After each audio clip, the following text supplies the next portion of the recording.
बहुत पुरानी बात है। अयोध्या में सार्थवाह नाम का एक धन कुबेर रहता था। उसके पुत्र का नाम मनक था। उसने अनेक कलाएं सीखी। चौर्य कला में भी वह निपुण हुआ, परंतु उसे अपनी इस कला पर विश्वास नहीं हो रहा था। अतः उसने इसका क्रियात्मक अनुभव करना चाहा। सायंकाल का समय था। मनक विचारों की उधेड़-बुन में इधर उधर घूम रहा था। रात्रि का अंधकार धीरे धीरे बढ़ने लगा। कृष्ण पक्ष था। टिमटिमाते तारों का झिलमिल प्रकाश धरती के अंचल को छूने का प्रयास कर रहा था। राजमार्ग जनशून्य हो रहे थे।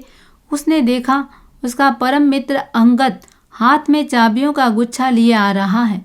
उसने उसे बुलाया और घर के अंदर ले गया। कमरे के एक और बिछी गद्दी पर दोनों बैठ गए और गपशप करने लगे। मनक ने बात ही बात में चाबी का गुच्छा ले अपने हाथों से उसे घुमाते घुमाते ऊपर उछाला। वह एक लकड़ी के तख्ते पर जा गिरा जिस पर कुछ मुलायम सी चीज लगी हुई थी। तत्काल उसने वहां से उसे उठा लिया और अपने मित्र को दे उसे पहुंचाने गृहांगण से बाहर तक चला आया। उस तख्ते पर मोम लगा हुआ था। उस पर चाबी का निशान स्पष्ट दिख रहा था। उसके आधार पर उसने एक चाबी बनवाई और अपनी चौर्य कला की परीक्षा की बाट देखने लगा। कुछ दिन बीते। अमावस्या की अंधेरी रात में वह घर से निकला। बाजार सारा बंद हो चुका था। वह एक बंद दुकान पर गया। वह दुकान उसके परम मित्र अंगद की थी। अपने पास वाली चाबी से ताला खोला और दरवाजों को खुला रखकर बिछी हुई गद्दी पर बैठ गया। पास में तेल का दीपक जल रहा था। सामने बही खाते बिखेर दिए और वह कुछ कार्य में लगा सा दिख रहा था। कुछ देर बाद वह उठा, तिजोरी खोली और उसमें से 3 बहुमूल्य रत्न ले घर जाने की तैयारी करने लगा। इतने में पहरेदार सावधान सावधान का घोष करता हुआ उधर आ निकला। पहरेदार को देखकर वह कुछ शक पकाया। वह यह स्वाभाविक था क्योंकि चोरी करने का उसका यह पहला अवसर था। परंतु पुनः सावधान हो सुन वह खांसा। पहरेदार ने देखा दुकान खुली है, दिया जल रहा है। उसने सोचा मुनीम या सेठ का लड़का कार्य कर रहा होगा। वह आगे सरक गया। पहरेदार के जाते ही मनक उठा और दुकान को बंद करके घर चला गया। दूसरे दिन सारे शहर में यह बात फैल गई कि अमुक सेठ की दुकान में चोरी हो गई। बहुमूल्य रत्नों के चोरी हो जाने से सेठ को गहरी चोट लगी। कोतवाल तक यह बात पहुंची। राजा ने भी सुना। उसे अपनी राज्य व्यवस्था पर गर्व था। उसने कोतवाल को बुलाकर डांटा। कोतवाल ने पहरेदार से पूछा। पहरेदार ने कहा कल रात्रि के 12 बजे तक मुनीम जी इस दुकान में काम कर रहे थे। मैंने प्रत्यक्ष देखा है। सेठ ने कहा यह कैसे संभव है? राज्य सरकार का यह नियम है कि रात्रि के 8 बजे के बाद काम नहीं किया जाता। पहरेदार ने कहा कुछ भी हो, कल रात्रि में 12 बजे तक दुकान खुली थी। मैं चोर को अवश्य पकड़ लूँगा। नगर रक्षक चारों ओर दौड़ धूप करने लगे। अपने पड़ोसी सेठ के पुत्र मनक पर किसी का संदेह नहीं था। संदेह हो भी तो कैसे? वह स्वयं धन कुबेर था। उसे चोरी करने की क्या आवश्यकता थी? वह निश्चिंत था। 6 महीने बीत गए। पहरेदार को चैन नहीं था। वह चोर की टोह में था। एक दिन रात को घूमते घूमते वह मनक के घर के नीचे विश्राम करने बैठा। मनक सप्तभौम हर्म की ऊपर की मंजिल में सोने की तैयारी कर रहा था। अचानक मनक को खांसी आई। पहरेदार की स्मृति ताजी हो गई। उसके स्मृति पटल पर 6 महीने पहले की घटना प्रतिबिंबित हुई। उसने आवाज पकड़ ली। सोचा हो न हो चोर यही है। यह वही आवाज है जिसे मैंने पहले सुना था। सूर्योदय हुआ। बाजार खुला। उसने अन्यान्य स्रोतों से सारी जानकारी हासिल की और राजा से जा निवेदन किया कि धन कुबेर सार्थवाह का पुत्र मनक चोर है। उसने रत्न चुराए हैं। राजा विश्वास और अविश्वास के झूले में झूलता रहा। धन कुबेर का पुत्र चोर, नगर सेठ का पुत्र चोर? नहीं नहीं, ये झूठ कह रहा है। राजा ने पहरेदार को डांटा और उसे सोचकर बोलने के लिए कहा। महाराज, कुछ भी हो, चोर वही है। मुझे अपने ज्ञान पर पूर्ण आस्था है, विश्वास है। आप माने या ना माने, चोर वही है। पहरेदार ने बलपूर्वक कहा। राजा ने कहा, नहीं, कभी नहीं, मनक चोरी नहीं कर सकता। उसका आचरण आज सारे नगर में आदर्श है। उसका व्यवहार बड़े बूढ़ों को भी कुछ सीखने की प्रेरणा देता है। अपने धन कुबेर बाप का इकलौता बेटा लक्ष्मी जिसके पैरों को चूमती है, वह चोरी करे, यह कैसे माना जाए? मैं तुम्हारे कथन पर भी अविश्वास करूं, यह भी नहीं जचता। हाँ, इतना मैं अवश्य कहता हूँ कि तुम यदि उसे चोर साबित नहीं कर सके तो तुम्हें फांसी पर लटकना होगा, फिर तुम्हें माफ नहीं किया जाएगा। तैयार हो इसके लिए? पहरेदार के मुंह पर हर्ष की रेखाएं खींच गई। उसने कहा, मुझे यह शर्त स्वीकार है। मुझे मरने से कोई डर नहीं। राजा के कर्मचारियों ने मनक को राजसभा में ला उपस्थित किया। राजा को प्रणाम कर उसने वहां बुलाने का कारण पूछा।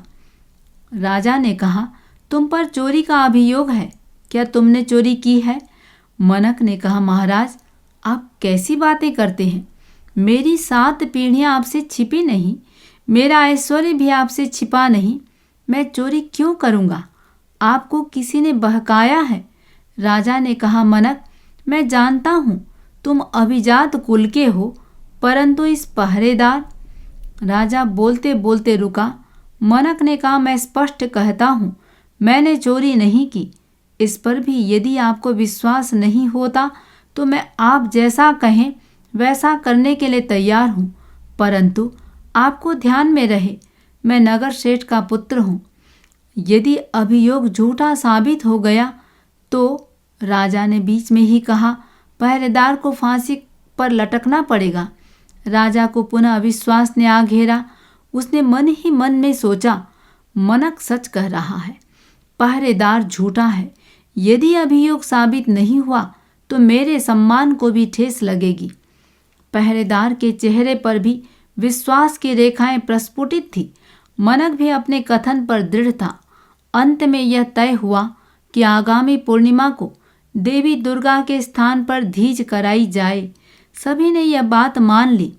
उन दिनों इस अंधविश्वास की सभी अभ्यर्थना करते थे कि देवी के आगे चोर के हाथ चिपक जाते हैं। मनक के माता पिता के कानों तक ये बात पहुंची।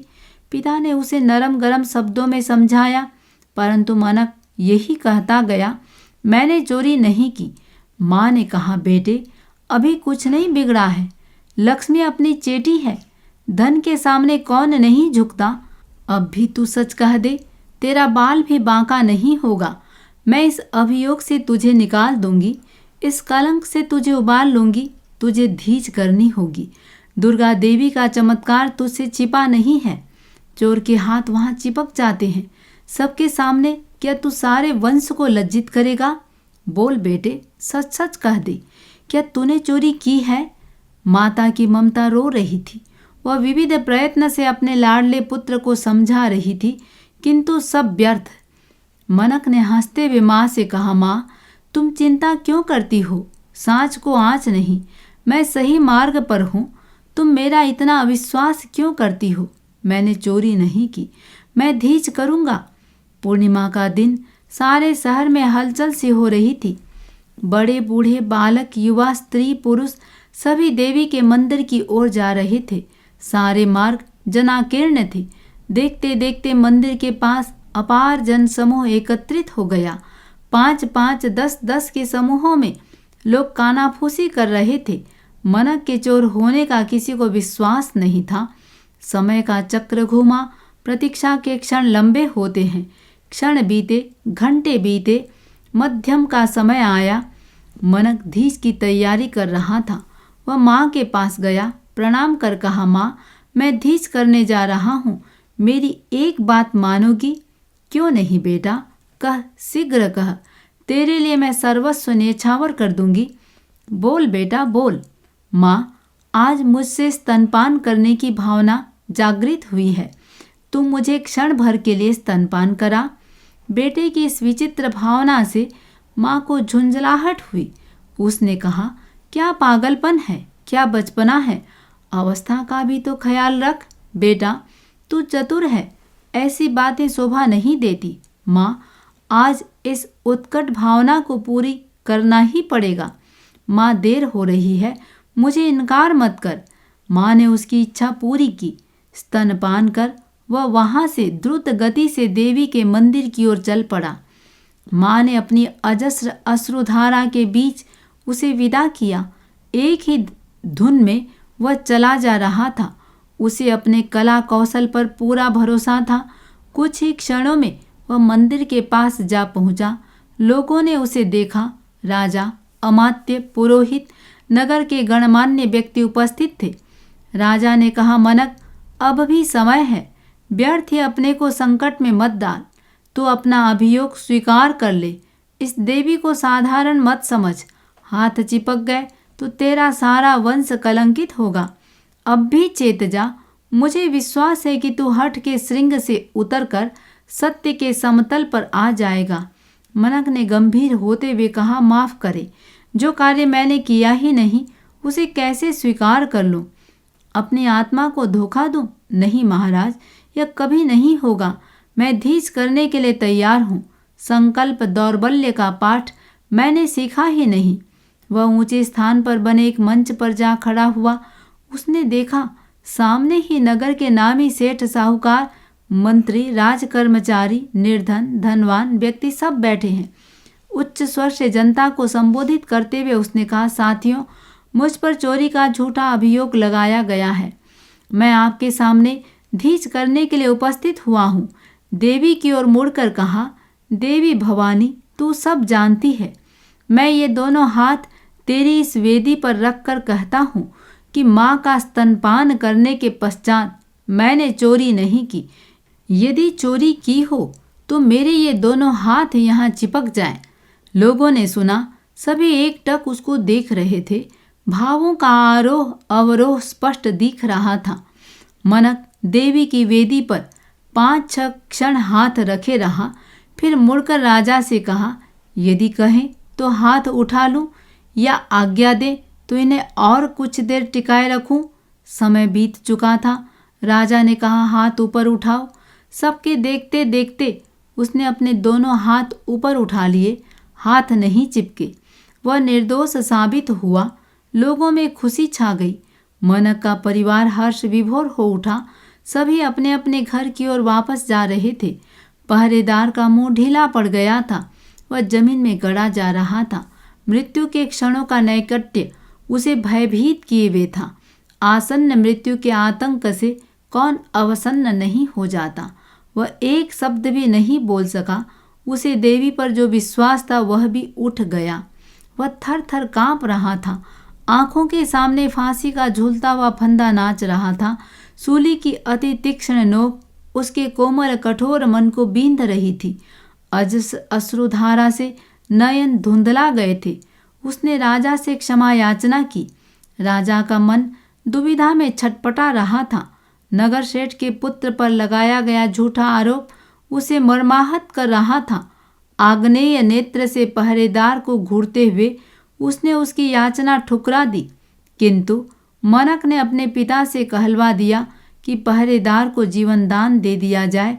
मनक ने अपनी कला का परीक्षण कर लिया।